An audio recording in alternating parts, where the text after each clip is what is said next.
Welcome back to the channel, everybody, and I think we have a very interesting video for you today. Now, I put out a video last week on the channel talking about how 7th Special Forces Group is officially heading into Mexico to start training the Mexican Marines. And in fact, as of yesterday, they should be in country, and that should be ongoing. So a lot of people, left in the comment section talking about how this is a bad idea, and this is just Los Zetas 2.0. We're just going down to train the cartels and give away all our tactics, all those sorts of things. Because yes, this has happened before, to where a 7th Group has trained a Mexican military unit that essentially was or turned out to be the cartel. But we're going to cover that story a little bit, and then we're going to talk about the likelihood of that same thing happening with this new unit, the Mexican Marines. And then we're also going to clear up some really big misconceptions about what Green Berets and Special Forces teams are actually teaching our partner force during FID when we go and train foreign nation militaries, because a lot of people are very confused about that based off what I see in the comment section. So I'm going to break down what we'll actually be teaching the Mexican Marines as well. So before we jump in, don't forget to like, comment, subscribe. Definitely helps the videos. Now, what actually happened in the previous time when 7th Group went down this and ended up training what turned out to be the Los Zetas cartel. All right, we're going to talk about a little bit about that. All right, so initially, the Los Zetas cartel was a Mexican paramilitary group, which was the Mexican Airborne Special Forces Group that 7th Group was down training in the late 90s to do counter-narcotics and different things like that, right? What this really turned out to be was a massive failure in intelligence and understanding who we were working with. All right. So a big whoopsie on the CIA, the DOD. And yes, we do have a track record of arming, supplying, training, equipping the wrong people sometimes. Okay. You guys all know that. Plenty of stories around the world about that. Syria, Afghanistan, all these different things. But so what people don't understand is that they were actually a paramilitary unit that was fighting off resistance forces early in their inception, and they were insanely violent, right? They were taking people's heads off their bodies, dismembering them, discarding them, and that was as a Mexican military unit that they were doing these things, okay? So America very clearly probably knew who we were actually training, advising, and assisting here when it came to the Mexican Airborne Special Forces Group, which then became Los Zetas, obviously. Now, what really happened was not necessarily all of the members of the Mexican Airborne Special Forces Group were cartel members, but quite a few of them were. And what they did was took all the training that 7th Group provided and then went and trained a bunch of other cartels in counter-narcotic techniques, land navigation, commo, medical, light and heavy weapons, all the sorts of things that a special forces unit might actually teach a partnered paramilitary unit. Now, what are special forces units actually training foreign militaries when we go and do this combined and joint training?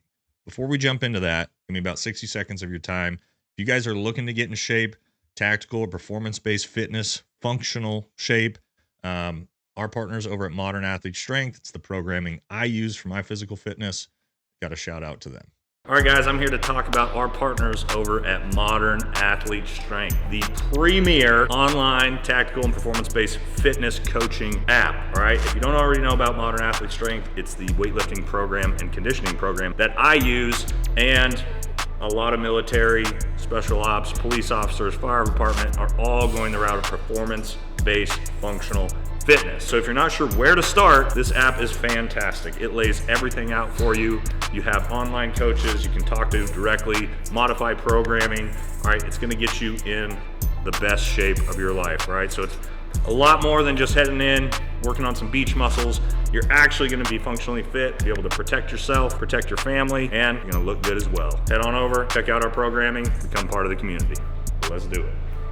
All right, so what are Green Berets actually teaching foreign nation militaries? Okay, first of all, it depends on who we're teaching, okay, and we'll get into that in a second. But a lot of people seem to think that if we go down and train the Mexican Marines, that we're going to be giving them all our highest level TTPs and tactics and CQB techniques and our CIA tradecraft and giving away all our intelligence secrets and all sorts of different things. Okay. And that, guys, that is just not the case. All right. So let's go over real quick about how this training actually looks depending on the unit. All right. There's kind of different tiers, let's say. Okay. Not necessarily like tier military, but as nations. Okay. So let's say, we'll say tier one, right? We're working with a partnered first world military. Think about Australia, Britain, Canada, etc. Okay. And we may be working with, let's say, the Aussie SAS and my special forces unit. We're really doing partnered training. Okay. We maybe be exchanging some skills, some TTBs, things like that, but nobody's really teaching each other for the most part. Okay. That's actual partner training. You go down a level, sort of tier two, which is us training countries like Mexico, the Philippines, Thailand, etc. All right, we're going to be teaching basic soldiering infantryman tasks. Okay, we're not teaching any high level special forces related tactics, intelligence apparatus, human, SIGINT, all these different things. Okay, we're teaching the basics, and I mean the basics of shoot, move, communicate, medicate. Okay, guys. All right, we might teach a little bit of leadership stuff here and there, but it's going to be very, very limited. All right, we're there to teach basic soldiering tasks. So, for those of you who think we're going down to Mexico to give away all our special forces secrets, that's not how any of this stuff works. Okay, guys. So, kind of relax a little bit with that. All right, now operationally, if we get to the point that, you know, 7th Group has trained up the Mexican Marines to a point where we're actually going to go out and, you know, do operations, do hits, actually fight the cartel, the training doesn't look a whole lot different. And then, so you guys understand, we do have, as Green Berets, a lot of practice over the last 20 years of dealing with a partner force who potentially also is the bad guy. Okay. We did 20 years in Afghanistan where you never knew if your Afghan counterparts were Taliban or not a lot of the time. Okay. So we have a lot of, let's say, TTPs and understanding of how to train foreign nation forces without giving away any sort of really important information, especially operationally. What does that mean? Well, let's say we're going to hit a cartel boss or a compound syndicate, whatever.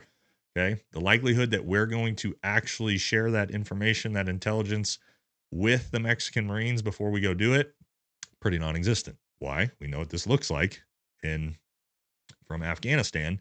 You tell your partner force who may have the cartel embedded in it what you're going to be doing. What are they going to do?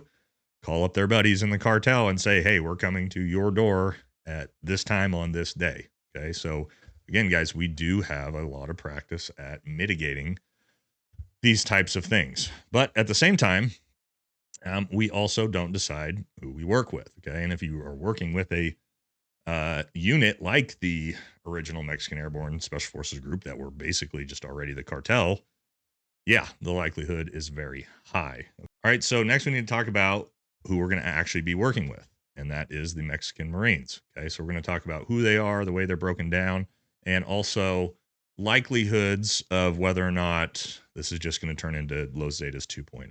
Okay. Because there's a lot more to it than just assuming, oh, everybody in the Mexican military is part of the cartels, because that's just not the truth. Right. All right. So Mexican Marines, actually pretty big unit. Okay. They are essentially the Mexico's naval special warfare unit. You could think of them kind of like that. They have multiple battalions. They've got paratroop battalions. They've got quick reaction force battalions, probably much like we have our CRIF or CRT battalions. And then they have 3 special forces groups. Okay. So they actually are an elite or have units inside them that are sort of elite or special forces based. All right. They're not just, let's say, a generic Mexican Marine infantry. Okay. All right. They have been heavily focused on counter-narcotics, especially naval counter-narcotics, and fighting the cartels. Okay. They are, and that's why they're looked at as sort of the most trustworthy Mexican military unit that the American Department of Defense has identified and that we could potentially work with. Now, what does most trustworthy or least compromised mean for a Mexican military unit?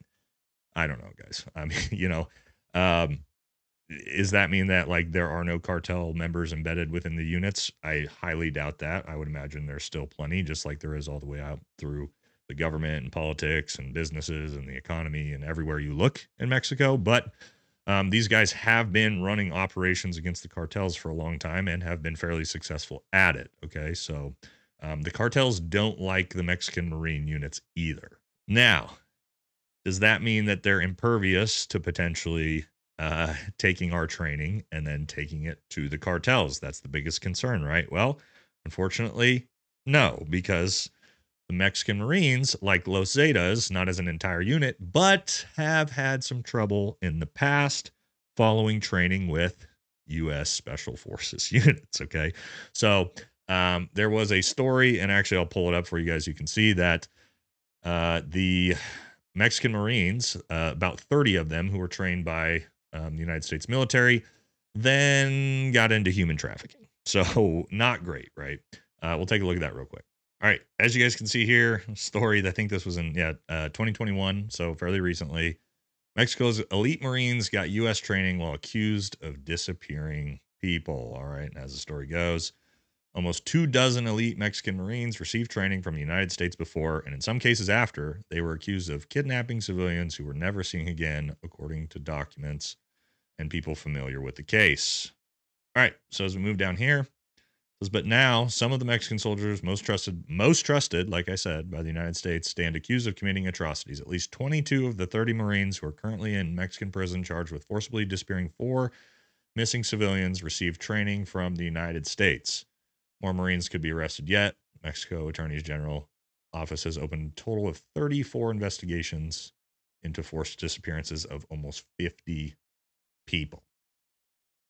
So that's the actual unit that 7th Group is headed to work with, which just a few years ago had 30 to 40 guys arrested for kidnapping and human trafficking. So is the risk real? Yes. Let's have a little conclusion to that.